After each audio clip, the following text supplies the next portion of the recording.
जय हिंद दोस्तों, स्वागत है आपका आपके अपने YouTube चैनल चुन्नू जी के सेंटर पर। मैं राकेश कुमार राय उर्फ चुन्ना आपके लिए लेकर आया हूँ झारखंड सामान्य ज्ञान यानी झारखंड जी के प्रैक्टिस सेट।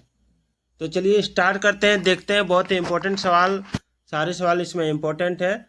चलिए, पहला सवाल आप देख सकते हैं, लिखा है कि ताज़ा पानी जल कुंड किस जिले में अवस्थित है। ताज़ा पानी जल कुंड किस जिले में अवस्थित है, ये सवाल पूछा गया है। तो देखिए इसका आंसर क्या होगा। आपका ऑप्शन है चतरा, धनबाद, लातेहार, हजारीबाग।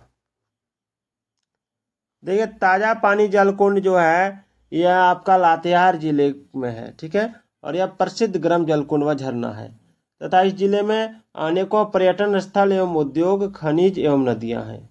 लातेहार जिले में सर्वप्रमुख नदियां हैं उत्तरी कोयल तथा औरंगा नदी, ये भी याद रखिएगा। चलिए, वीडियो अगर अच्छा लगेगा तो कमेंट जरूर कीजिएगा। झारखंड की कौन सी खान एशिया की सबसे बड़ी लोहे की खान है। आपका ऑप्शन है नोवामुंडी, गुवा, घाटपुर, पंचसेरा। देखिए झारखंड की कौन सी खान, तो इसका राइट आंसर हो जाएगा आपका ऑप्शन एक, नोवामुंडी। नोवामुंडी की खान एशिया की सबसे बड़ी लोहे की खान है। और इनके अलावा यहाँ बुरू, गुवा जामदा, कमारपात, घाटपुर, पंचसेरा, किरीबूर आदि प्रमुख खनन केंद्र हैं। और यहाँ से प्रत्येक वर्ष करीब 120 लाख टन लोहे का उत्पादन होता है। चलिए, बोकारो इस्पात संयंत्र किसके अधीन कार्यरत है। जमशेदजी टाटा, भारतीय इस्पात प्राधिकरण, सोवियत संघ या इनमें से कोई नहीं। देखिए इसका राइट आंसर हो जाएगा ऑप्शन टू, भारतीय इस्पात प्राधिकरण।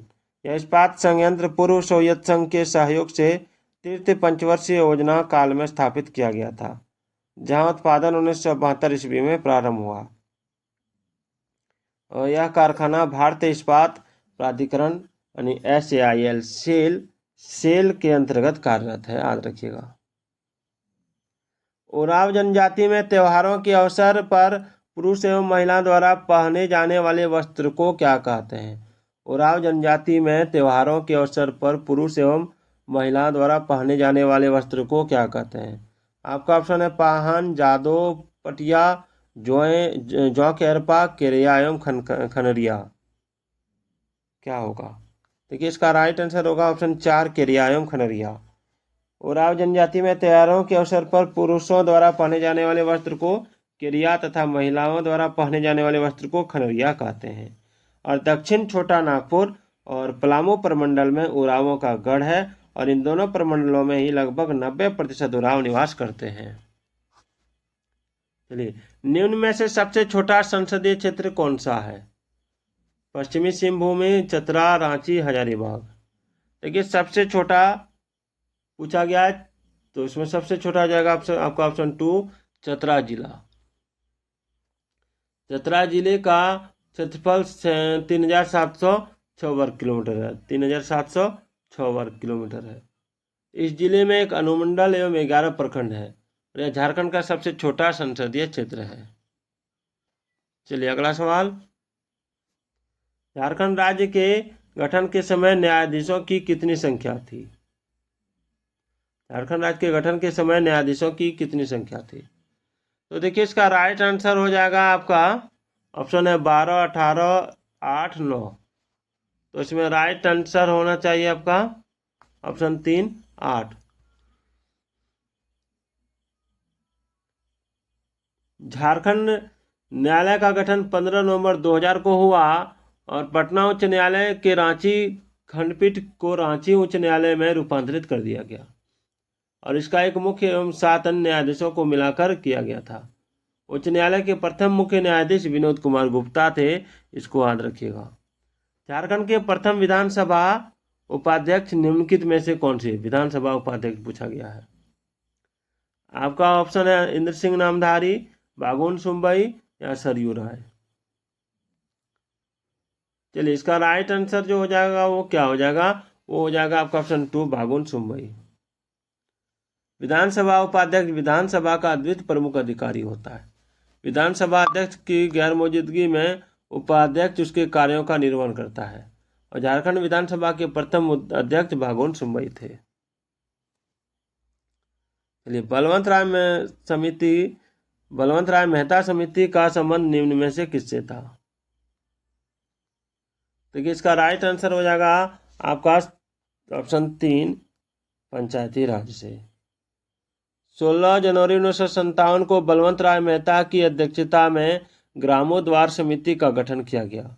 इसी का नाम बदलकर बलवंत राय मेहता समिति कर दिया गया और इस समिति ने त्रिस्तरीय पंचायती राज व्यवस्था की सिफारिश की थी। झारखंड राज्य का राजकीय पुष्प क्या है? कमल, पलाश, गुलाब या गेंदा? देखिए झारखंड राज्य का राजकीय पुष्प जो है वो पलाश है। झारखंड राज्य में पलाश बहुत ज़्यादा मात्रा में है, बहुतायत पाया जाता है। इसका वैज्ञानिक नाम ब्यूटिया फ्रोंडोसा है। क्या है?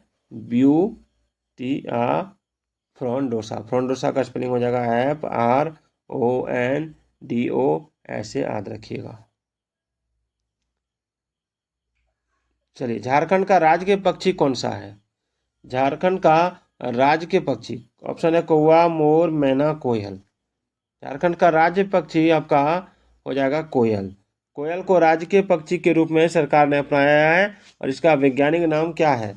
इसका वैज्ञानिक नाम है आपका कुकुलस। क्या है? कुकुलस याद रखिएगा। और कुकुलस याद रखिएगा और केनोरस है, केनोरस। चलिए याद रखिएगा। 1857 ईस्वी के विद्रोह में नीलांबर एवं पीताम्बर का साथ किस जनजाति ने दिया था? चलिए 1857 ईस्वी के विद्रोह में नीलांबर और पीताम्बर का साथ दिया था चेरो जनजाति ने। ठीक है, चेरो की एक टुकड़ी था। लगभग 500 भोक्ताओं ने चैनपुर, शाहपुर और लेस्लीगंज पर आक्रमण किया था। इसको याद रखिएगा। चलिए आगे बढ़ते हैं। 1940 में कांग्रेस के रामगढ़ अधिवेशन में टाना भक्तों ने महात्मा गांधी को कितने रुपए की थैली भेंट की थी? देखिए 1940 में रामगढ़ अधिवेशन में टाना भक्तों ने महात्मा गांधी को 400 रुपए की थैली भेंट की थी और इन्हीं टाना भक्तों ने 1922 में कांग्रेस के गया तथा 1923 में नागपुर अधिवेशन में भाग लिया था।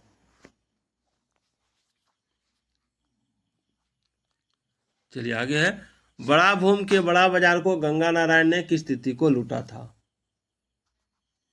देखिए बड़ा भूम के बड़ा बाजार को गंगा नारायण ने 1 मई 1832 को लूटा था। 1 मई 1832, यानी ऑप्शन 3 इसका राइट आंसर होगा।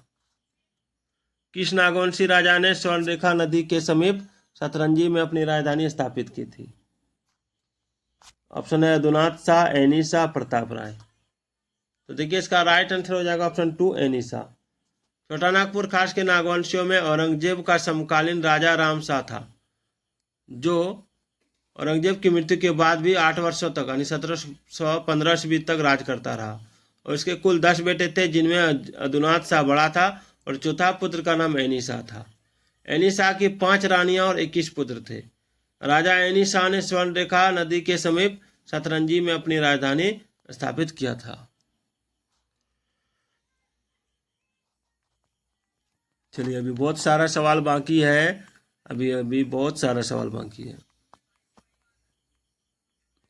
चलिए छोटा नागपुर काश्तकारी अधिनियम 1908 की धारा डैश के तहत अनुसूचित जनजाति, पिछड़ा वर्ग, अनुसूचित जाति भूमि के हस्तांतरण पर प्रतिबंध प्रदान की गई है।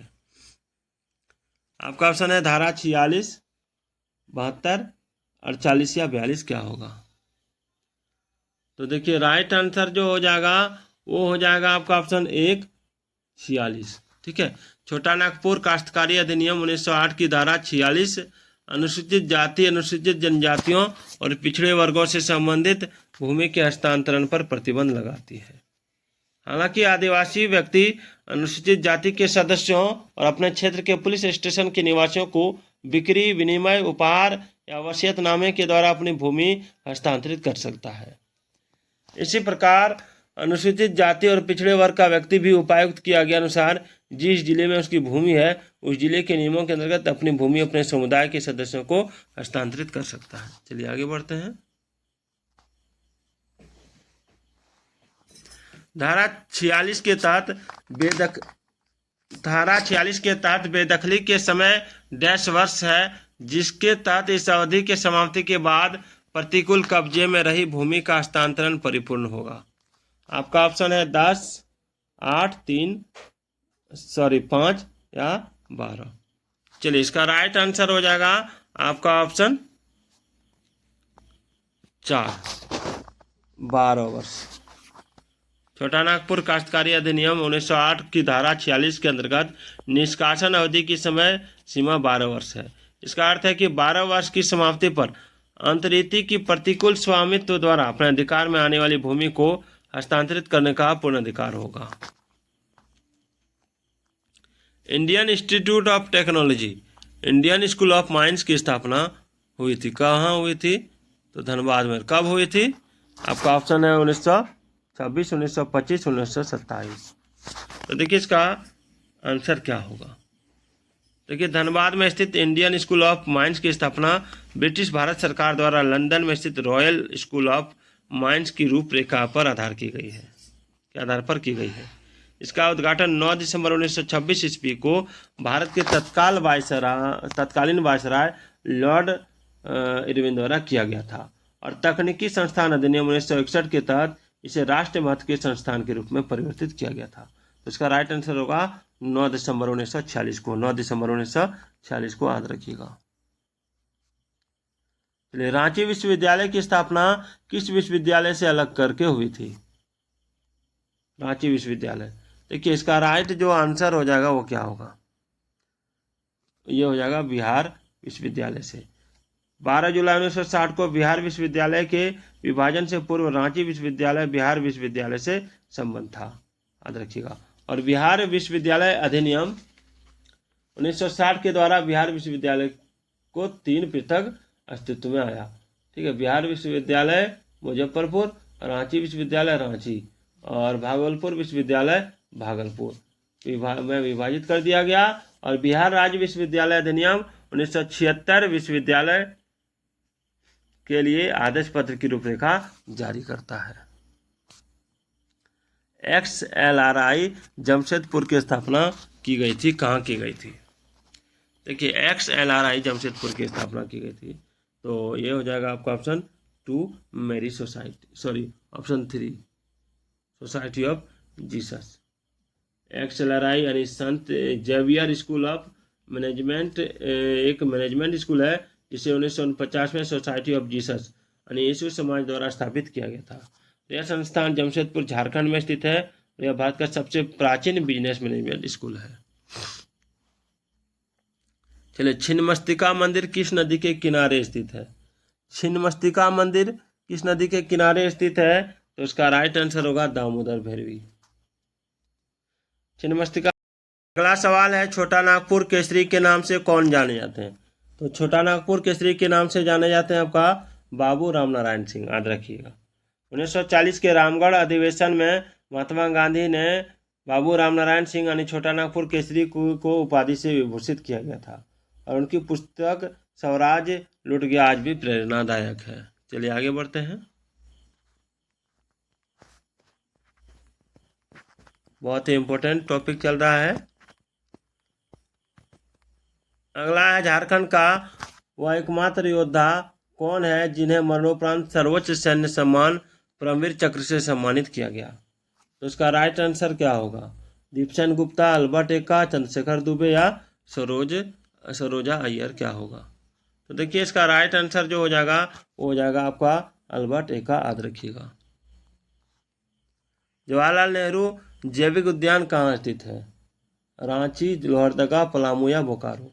देखिए, जवाहरलाल नेहरू जैविक उद्यान जो है ये आपका बोकारो में स्थित है। और जवाहरलाल नेहरू जो है, जवाहरलाल नेहरू उद्यान को सिटी पार्क के नाम से भी जाना जाता है और यह बोकारो में है। संख्या की दृष्टि से झारखंड की सबसे बड़ी जनजाति कौन सी है? देखिए, संख्या की दृष्टि से, तो देखिए संख्या की दृष्टि से झारखंड की सबसे बड़ी जनजाति जो है वो है आपका संथाल। ठीक है, संथाल जो है लगभग आपका सबसे बड़ी जनजाति है झारखंड की, याद रखिएगा। भारतीय संविधान के अनुच्छेद 342 के तहत वर्ष 2003 में भारत सरकार ने बिहार झारखंड की किन जनजातियों को अनुसूचित जनजाति घोषित किया है? आपका ऑप्शन ये रहा स्क्रीन पर। इसका आंसर कमेंट कीजिएगा। और फिर मैं इसी चैप्टर से 25 प्रश्न और कराऊंगा। तो फिर मिलते हैं। जय हिंद, जय भारत।